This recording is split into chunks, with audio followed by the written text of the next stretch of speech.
Salut, je m'appelle Hélène et je me pose tout le temps plein de questions. Ces temps-ci, c'est sur la forme physique, ce que les influenceurs qui pullulent sur les réseaux sociaux appellent le fitness. Suivez-moi dans ma quête de la forme physique.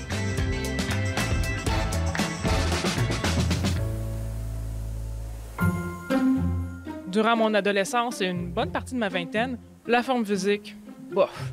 J'ai littéralement pris le cours relaxation comme cours d'éducation physique au cégep. C'était à ce point-là que je voulais rien savoir. Mais bon, j'avais quand même un besoin minimal de bouger, alors je me suis inscrite à une classe de yoga. Et j'ai fait du yoga de manière obsessive pendant un peu plus d'un an. C'est extraordinaire comment une pratique comme le yoga, axée sur les étirements et la flexibilité, m'a amené à faire complètement autre chose, du travail vraiment plus intense sur les plans cardio-respiratoires et musculaires. Pour commencer à aborder ces sujets, je retrouve Jean-François Harvey, kinésiologue, ostéopathe et enseignant. Je suis heureuse de le retrouver pour parler flexibilité. Bonjour Jean-François. Bonjour. Pour commencer, j'aimerais qu'on démêle une chose. C'est quoi la différence ou les différences entre flexibilité et mobilité? La différence principale, c'est l'articulation est associée à la mobilité. Donc, on parle de la mobilité d'une articulation. Prenons un genou, on a une flexion, extension, une rotation. Donc, ça se mesure. Et puis, la flexibilité, c'est plus en lien avec les muscles, mais aussi les fascias. Les fascias, c'est les enveloppes des muscles. C'est ce qui fait les interrelations dans toutes les structures dans le corps. Alors, ces deux aspects-là sont interreliés. Normalement, quand la flexibilité est affectée, la mobilité aussi va être affectée. Prenons quelqu'un qui ferait du vélo depuis des années et qui travaillerait devant l'ordinateur. Et à un moment donné, avec sa posture, les muscles à l'arrière du cou viennent qu'à se rétracter. Ils perdent la flexibilité, mais en même temps, la mobilité des vertèbres va être affectée à la longue aussi.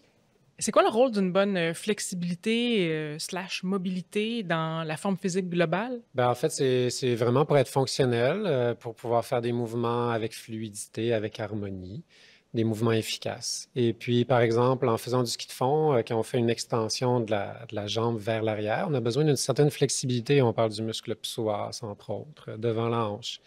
Si on est trop tendu, ça peut nous limiter. Et ce qu'on voit souvent, par exemple, avec des personnes en position assise toute la journée. Pour faire de la course à pied, on pourrait penser que ça ne demande pas de flexibilité. En même temps, la course à pied, c'est du rebond. Et pour avoir du rebond, ça prend une certaine viscoélasticité dans nos tissus. Alors, le mot est là, élasticité. Et ça, à ce moment-là, les gens qui sont très, très peu flexibles, courent, ils n'ont pas de rebond, ne sont pas efficaces. Mais une autre personne qui est très flexible, elle, aurait intérêt plus à faire des exercices de renforcement, de la pliométrie pour améliorer. Donc, ça dépend vraiment des faiblesses aussi des gens. Et puis, ben, en vieillissant, il y a certains mouvements carrément qu'on n'arrive pas à faire comme il faut. Peindre un plafond, aller visser quelque chose en haut, ça prend une certaine mobilité des épaules, du cou, de la colonne, s'accroupir au sol. Donc, tout ça, ça joue. Et puis, souvent, les gens ne sont pas motivés à s'étirer. Ils voient ça comme un 15 minutes de plus, un autre 15 minutes à faire. Mais à long terme, ça peut être quand même vraiment payant d'inclure une routine de flexibilité. Moi, comme femme, je remarque que je me plie plus que les gars. Est-ce que mon intuition est correcte? Oui, il y a vraiment une différence. Les femmes sont plus flexibles que les hommes en général. Il y a un spectre qui fait qu'il y a certains hommes très flexibles qui peuvent être plus flexibles que des femmes moins flexibles. Mais en général, et ça, c'est dû au fait que dans les fibres musculaires, il y a une plus grande proportion de fibres élastines chez les femmes. C'est pas pour rien que dans les cours de yoga, on voit des femmes qui font des postures avec aisance, puis on voit 3 hommes dans le fond là, qui ont bien de la misère à juste prendre la posture du lotus ou des postures simples, et lui, il n'y arrive pas vraiment. Alors, même pour des coureurs hommes particulièrement âgés, là, les exercices de flexibilité peuvent faire une grande différence. Tandis que pour une femme jeune, très flexible, à ce moment-là, elle n'a pas nécessairement besoin de développer ça. L'autre chose, c'est que d'un point de vue fonctionnel, en vieillissant, il y a des choses qu'on a plus de difficultés à faire quand la mobilité vient qu'à être diminuée. Par exemple, jouer avec nos enfants ou nos petits-enfants au sol, accroupis, se lever. Peindre un plafond, ça demande une certaine mobilité des épaules, une certaine flexibilité.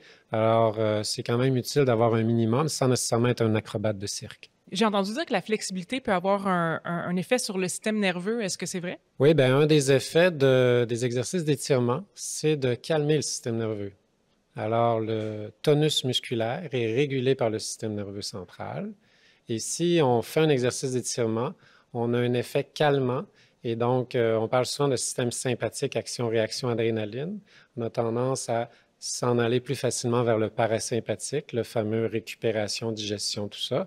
Alors, s'étirer, par exemple, avant de se coucher, ça peut avoir cet effet-là. Puis, il me semble qu'on entend souvent dire que les étirements permettent de limiter les courbatures. Il faudrait comme s'étirer après s'être entraîné pour éviter d'être courbaturé. Est-ce que c'est vrai ou c'est un mythe? C'est un mythe. Les études ont montré qu'il n'y a pas moins de courbatures quand on s'étire, puis les courbatures durent aussi longtemps. En fait, le seul moyen de récupérer de courbatures, c'est vraiment de récupérer pendant quelques jours. Il y a des courbatures qui peuvent durer 1, 2 journées. De se faire masser, de s'étirer, tout ça, ça ne va rien changer. Mais du froid? Mais du chaud? Du froid non plus. Du chaud non plus. Non, il n'y a pas de remède miracle. Il y a quelques études là, qui parlent de certaines substances, tout ça. Avoir mangé assez de protéines, par exemple dans l'alimentation, assez de glucides, assez de protéines, il y a ça. Donc, bien s'alimenter, bien s'hydrater et bien récupérer. Merci beaucoup, Jean-François Harvey. C'est un grand plaisir. Lors de mon année intensive de yoga, dont je vous parlais plus tôt, je remarquais beaucoup à quel point prendre le temps de m'étirer me calmait énormément. C'est quelque chose dont je m'ennuie d'ailleurs. Juste pour ça, ça vaudrait la peine de m'y remettre assidûment. Je poursuis mes questions avec Jonathan Tremblay, professeur titulaire de l'École de kinésiologie et des sciences de l'activité physique de l'Université de Montréal. Je l'ai déjà d'ailleurs questionné pour la capacité cardio-respiratoire. On ne sépare pas un duo gagnant.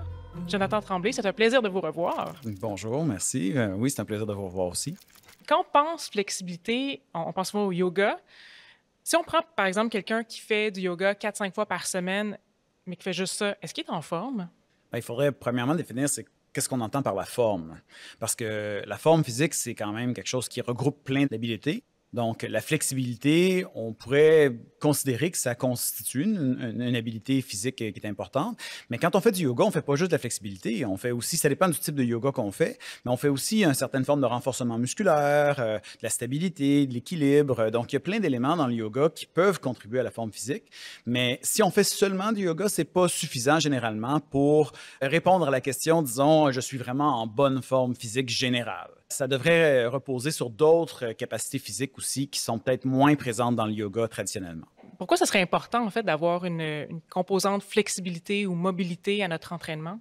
Une composante de mobilité ou de flexibilité, on n'est pas obligé de faire ça de manière complètement isolée. On peut l'intégrer à notre renforcement musculaire ou à notre entraînement cardio-respiratoire en cherchant à aller chercher des amplitudes de mouvement qui sont un peu plus grandes que ce qu'on a l'habitude de faire. Et on va naturellement développer la mobilité en faisant ça, sans faire d'entraînement isolé de la flexibilité. Si on veut vraiment développer notre flexibilité, là, oui, on peut faire des entraînements isolés où on va développer notre flexibilité, où on va cibler cette activité là, mais il faut le faire de manière assez régulière, puis vraiment cibler cette qualité-là en particulier. Mais donc, on veut justement juste entraîner la mobilité, la flexibilité. Comment on l'intègre dans un programme d'entraînement? C'est avant, c'est après, mais là, vous dites aussi que ça peut être pendant carrément. Là. Oui, bien, il y a différents types de flexibilité aussi. Là. Fait que la flexibilité, généralement, il y a une composante qui est vraiment musculaire, puis il y a une composante aussi qui est neuromusculaire, qui est nerveuse, si on veut, ou qui vient du système nerveux ou de notre activation de la contraction musculaire qui est commandée par le cerveau.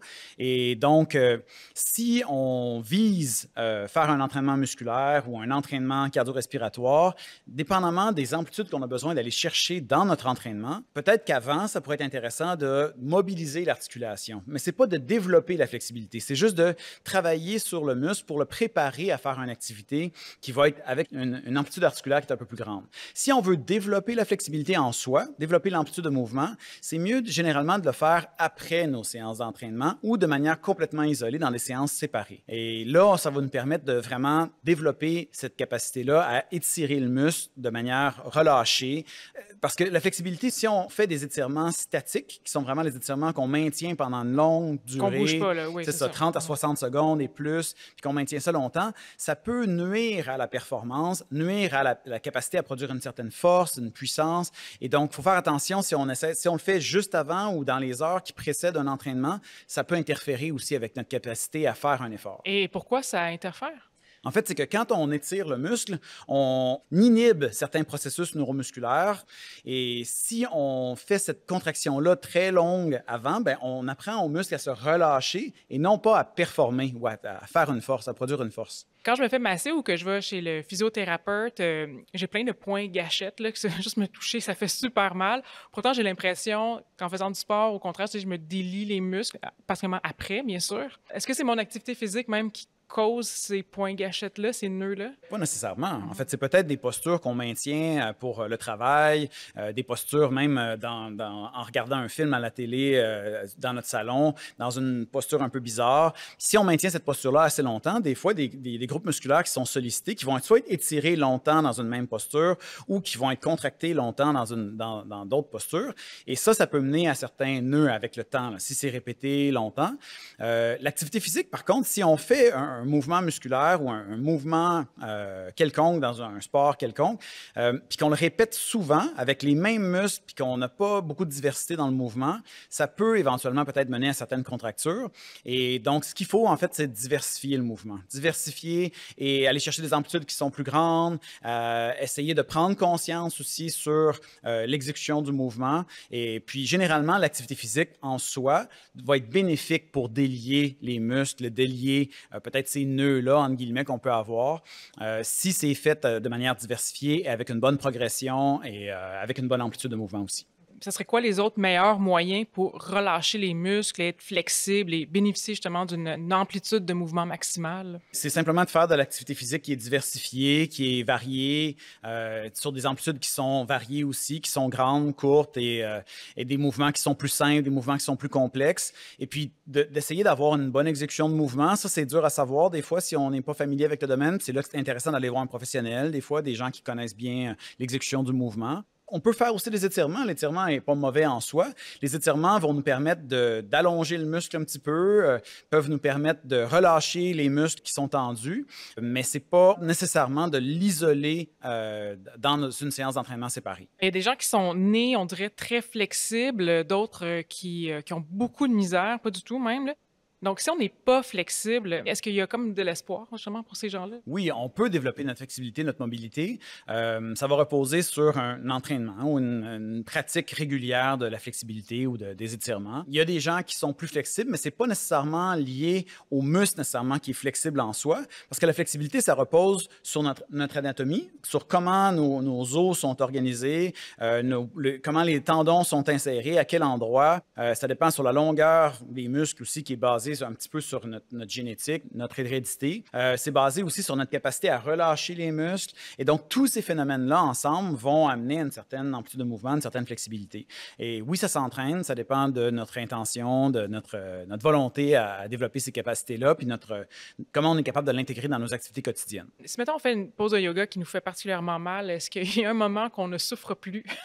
Ça dépend de la pause, ça dépend de beaucoup de choses, mais c'est possible s'il y a un muscle qui est tendu et qui nous empêche de faire un mouvement de yoga, de le pratiquer régulièrement. Normalement, on devrait augmenter notre amplitude de mouvement, on devrait être plus relâché, être capable de le faire avec une meilleure exécution. Et donc, oui, graduellement, normalement, la douleur devrait se résorber, ça devrait diminuer. Pourquoi j'ai l'impression que j'ai un côté qui est plus flexible que l'autre? Est-ce que tout le monde vit ça? Il peut y avoir différentes raisons. Ça peut être des raisons qui sont purement anatomiques, qui sont liées à la façon que les os et les tendons sont organisés. Mais ça peut être aussi lié à nos activités de la vie quotidienne, à nos pratiques régulières, qui fait en sorte qu'on utilise peut-être un côté plus que l'autre. On va développer une amplitude de mouvement un peu plus grande. Par exemple, les joueurs de tennis, des fois, ont une flexibilité plus grande du bras qui est utilisé pour frapper les balles que de l'autre côté. Mais ça va varier selon nos activités. Les personnes âgées, souvent, on leur dit d'apprendre à chuter pour justement éviter les blessures si elles chutent. Est-ce qu'il faut avoir de la flexibilité ou des muscles pour bien chuter? Je pense que ça prend peut-être plus des muscles, mais c'est que quand on parle de mobilité puis de stabilité pour une personne âgée, il y a plusieurs enjeux qui reposent pas juste sur l'amplitude de mouvement. Il y a aussi la capacité du muscle à répondre à un étirement, parce que quand le muscle s'étire, il y a des mécanismes réflexes qui lui permettent de contracter le muscle pour éviter justement de perdre l'équilibre puis qu'on tombe par terre. Donc, c'est une combinaison de tout ça qu'il faut entraîner. C'est un renforcement musculaire, une meilleure proprioception, un meilleur équilibre, et qui va nous aider à éviter les chutes. Quand on parle de flexibilité, est-ce qu'il y a un moment où c'est trop tard pour commencer, on est trop vieux, là, c'est fini? Non, la flexibilité peut se développer à tout moment dans le continuum de la vie. C'est sûr que plus on est âgé, généralement, plus ça va être difficile de la développer ou de l'augmenter. Mais il n'y a pas de moment mieux. En fait, on peut toujours augmenter notre flexibilité puis notre mobilité. Il n'y a pas de problème. Merci beaucoup, Jonathan Tremblay. Merci. Ah, c'est un beau message d'espoir à tous ceux et celles qui sont raides comme des barres. Mais on revient aussi à ce que Jean-François nous a dit, hein, s'étirer, se calmer, c'est bénéfique. Et ça, même si, pendant que je fais du sport, alors que j'essaie d'avoir la plus grande amplitude de mouvement possible, je pratique ma flexibilité en même temps. Mon dernier invité est Alexandre Doré, kinésiologue et préparateur physique. Depuis 2001, il entraîne des athlètes de tous les niveaux dans de nombreux sports différents. Alexandre Doré, merci beaucoup d'être ici avec moi. Ça me fait plaisir. Est-ce que vous vous considérez en forme? Oui. Généralement, oui, en forme. Et pourquoi? En gros, c'est parce que je suis capable de courir, je suis capable de faire des squats, je suis capable de descendre. J'ai pas de problème de mobilité, j'ai pas de blessure en tant que telle. Puis si c'est pas, mettons, une performance, tu me dis de courir un 5 km en 15 minutes, je suis capable de courir un 5 km sans aucun problème. Puis je pense que je suis assez multifonctionnel. C'est ça que je Polyvalent, oui, oui. Ouais, polyvalent, c'est que dans ce cas-là, je considère quelqu'un qui est capable de faire un peu de tout en forme. Qu'est-ce qui vous a conduit au sport? C'est quoi votre sport, en fait? Ben, toute ma vie, j'ai fait du sport. J'ai fait une multitude de sports différents depuis l'âge de peut-être de 6-7 ans même, jusqu'à maintenant encore, j'en fais encore énormément. Puis jusque tout ça qui m'a amené à étudier en kinésiologie. Fait que j'ai fait mon bac en universitaire en kinésiologie, puis j'ai fait plein d'autres formations ensuite. Donc, oui. Votre sport préféré? Oh! À pratiquer ou à voir? À pratiquer. À pratiquer, j'aime les arts martiaux, j'en fais encore beaucoup, puis la musculation aussi. Est-ce que, oui, justement, en parlant de musculation, est-ce qu'il y a quelque chose, un élément dont vous êtes particulièrement fier dans votre vie sportive? Personnellement, ben, j'ai beaucoup d'athlètes qui ont bien performé au niveau professionnel puis au niveau international. Puis moi, personnellement, j'ai fait quelques activités physiques, quelques sports que je dirais que ça m'a amené à quand même à des hauts niveaux. Il me semble que, oui, vous avez participé à un strongman. Oui, avant la pandémie, je faisais des compétitions de strongman, catégorie amateur, poids léger, évidemment, de 80 kilos et moins. Puis oui, ça a bien été. C'était mon meilleur classement, 4e au Canada. Wow, ouais. Bravo. Ouais, merci beaucoup. Mais aujourd'hui, on parle de flexibilité. Ouais. Est-ce que la flexibilité, c'est une facette importante de votre programme d'entraînement? Super important, mais jamais poussé à l'extrême. Ça dépend aussi des besoins de la personne, tu sais.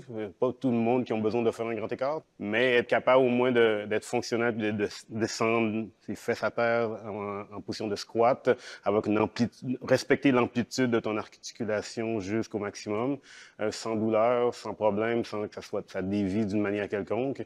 Je pense que c'est hyper important. Puis c'est une des facettes qu'on perd beaucoup en vieillissant. En plus de perdre un peu de la masse musculaire, bien, en plus, souvent, on perd de la mobilité et de la flexibilité. Est-ce que vous avez comme une routine que vous incluez? Donc, les gens que j'entraîne, il y a une partie au début de l'entraînement, ce qui est vraiment échauffement actif, que je dirais, qui est une espèce de travail de mobilité, d'activation. Puis dans la vie de tous les jours, ben j'essaie de travailler toujours dans des amplitudes complètes le plus possible. Donc, ça me permet de rester flexible puis d'avoir des bonnes capacités. Hein. Qu'est-ce qui vous motive à rester en forme? Quand j'aurai, mettons, 70-80 ans, d'être capable de faire la majorité des activités que je fais maintenant sans aucun problème, sans blessure. Tu sais, de marcher, de forcer, d'être de plus en plus fonctionnel, sans problème, sans fonction. Avoir une longévité là-dedans qui perdure jusqu'à... Avoir le long terme. Un long terme, oui. Oui, oui. C'est pas un sprint. Moi, je ne vois pas ça comme un sprint, mais un marathon. Fait qu'à la fin, tu sois capable de rester en forme le plus longtemps possible. Ma question justement d'être en forme le plus longtemps possible. J'aimerais ça qu'on fasse une petite routine justement de mobilisation musculaire. Oui, sans aucun problème. Je vais vous montrer un peu, donner un peu un exemple de ce que je fais avec mes clients à l'intérieur d'un gym. Super. Okay. On y va. Eh bien, mon intuition au début d'épisode n'était pas tout à fait correcte. C'est important de bien exercer sa flexibilité pour avoir plus de mobilité, mais c'est pas prouvé que ça évite des blessures et je peux le faire à travers mes entraînements habituels en faisant attention de faire l'amplitude maximale des mouvements, comme aller au fond d'un squat par exemple. Là où la flexibilité est particulièrement utile, c'est bien lorsqu'on soulève des poids. Les hanches, les épaules, les chevilles, les poignets, tout ça doit bien bouger pour pouvoir arracher les kilos à la gravité. Mais il faut aussi avoir des muscles, hein, évidemment. Au prochain épisode, la force musculaire.